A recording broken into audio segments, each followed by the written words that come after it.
wind this weekend down with some What You Say. Hello. Hello. After last night's thrilling Packers win, listener Ray tweeted in, "Hot take, Aaron Rodgers is no longer likable, much less than TB12. Is Ray right? No. Come on. Really? What did Aaron Rodgers do last night, besides the fact that he and Matt LaFleur botched the damn clock, the play clock? How do you not know how much damn time's on the play clock? Get it together. Well, he disowned his family. He hates his family. Well, that was years ago. Yeah. It's funny. I had somebody actually send me a message and say, that's not a hot take. I've thought that for years. That Aaron Rodgers is less likable than... There are some people that don't like Aaron Rodgers. Brady, yeah. I like Aaron Rodgers more than Tom Brady. But... I mean, he seems so very positive, and maybe he's two-faced. I don't know. I suppose his family would say he's two-faced. Speaking of the Packers winning, there are now no more undefeated teams in the NFL. Oh, darn. The Cardinals got 7-0 this season. Will next season's undefeated team last longer? I'll say yes.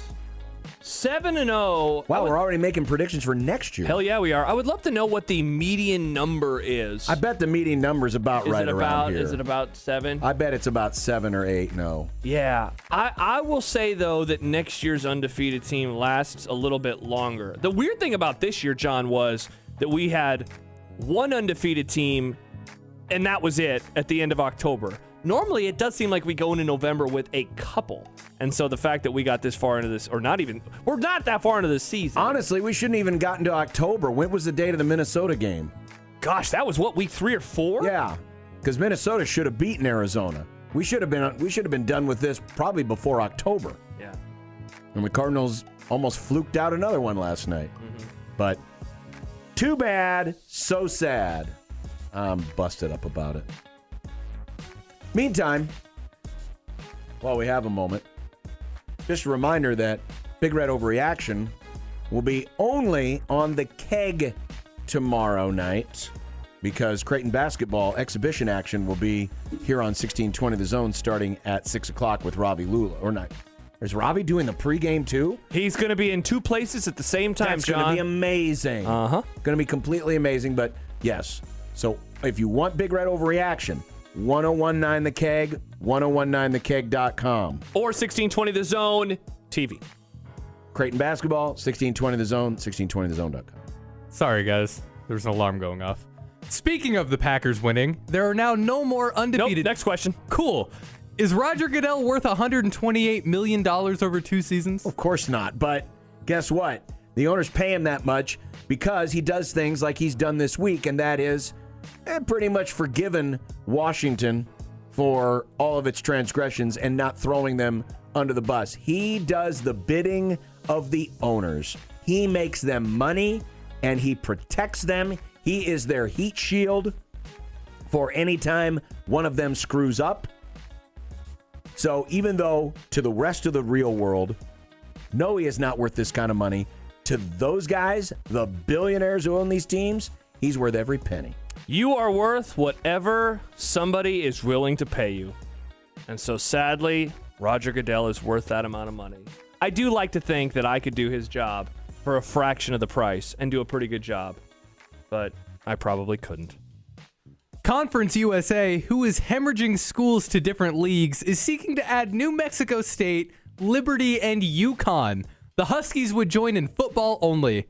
Are we going to have any clue as to which team is in which league in like 2 years? Probably not. It's nuts how much is changing, and it seemed like we were done with some of the realignment for a while. And it's not even just, what's happened with Oklahoma and Texas going to the SEC. We're seeing a lot of Group of 5 movement happening as well. And, part of that is because of Oklahoma and Texas. That started the domino effect of the Big 12 needing to add teams and now other conferences needing to add teams. But no, it's going to be like it was a decade ago when we were like, wait a second.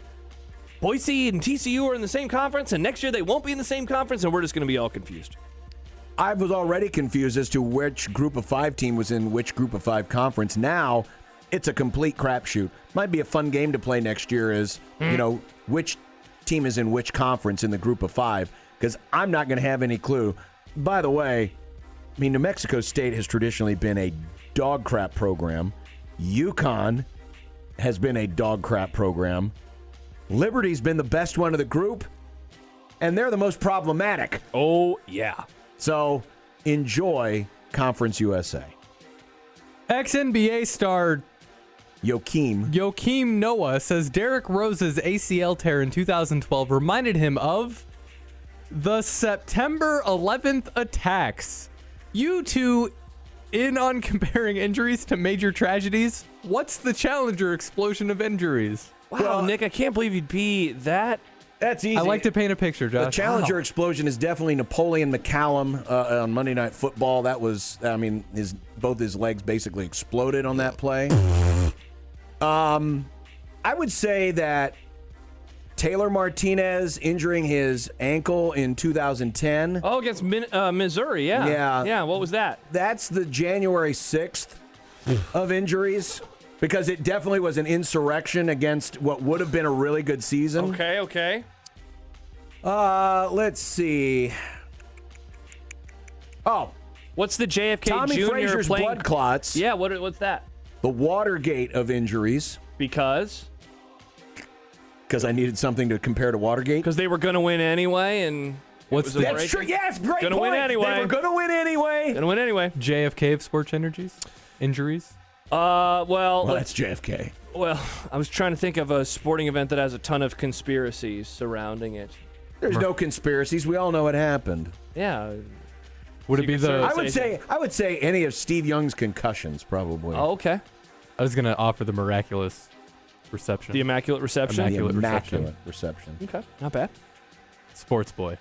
Equal to Josh. According to the data, Greg Norman is moving closer to an idea of a competing golf league to compete with the PGA Tour. While details and interested players are unknown, Norman once offered an idea of a world golf tour in which the best players came together for a small field, high-dollar event. Do you want to see this? Not to sound like an old, but no. I like it. I like my golf the way it is. Here's how I would change golf. Just like being able to boo and cheer during swings. That's how I would change golf. I don't want to see that's never gonna happen. I know. I don't want to see 1-on-1, 2-on-2 type stuff. The Ryder Cup is really cool, but the Ryder Cup is also really cool because of the atmosphere. Well, I think these, and again, we don't know if this is exactly what he's doing, but in the past, it was basically like an all-star event. He wanted these. Hey, now.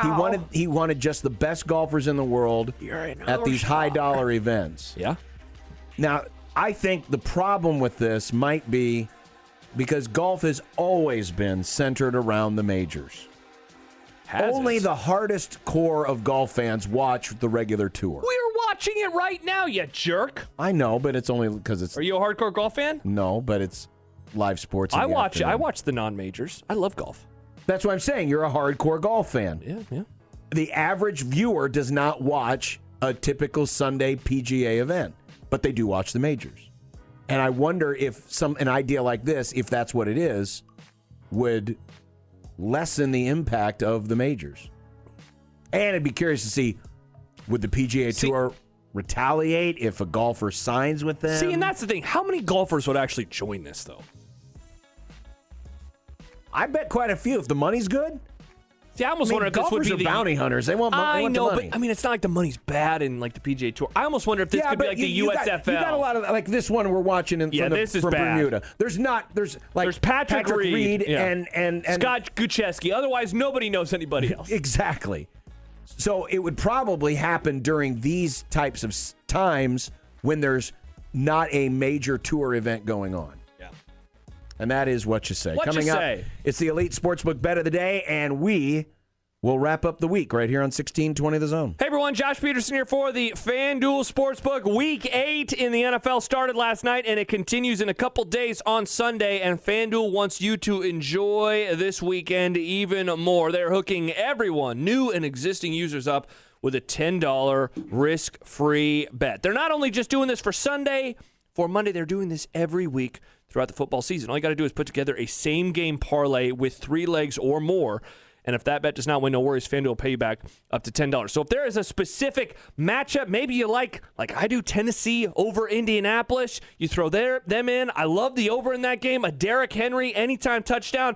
Boom! Put all of those together, and If it doesn't win, no problem at all. FanDuel will give you up to $10 back in site credit if that bet does not win. And if you are new to FanDuel, please do sign up with the promo code Josh162 because you can get enhanced 25-1 odds on a touchdown to be scored on Sunday night between Dallas and Minnesota. That means $5 can turn into $125. All you got to do is put in that promo code Josh162. 21 plus and present in Iowa. Refund issued is non-withdrawable site credit that expires in 7 days. Max refund $10. Restrictions do apply. See terms at sportsbook.fanduel.com. Same game parlay available for multiple sports in all states on mobile and web. Gambling problem? Call 1-800-BETS-OFF.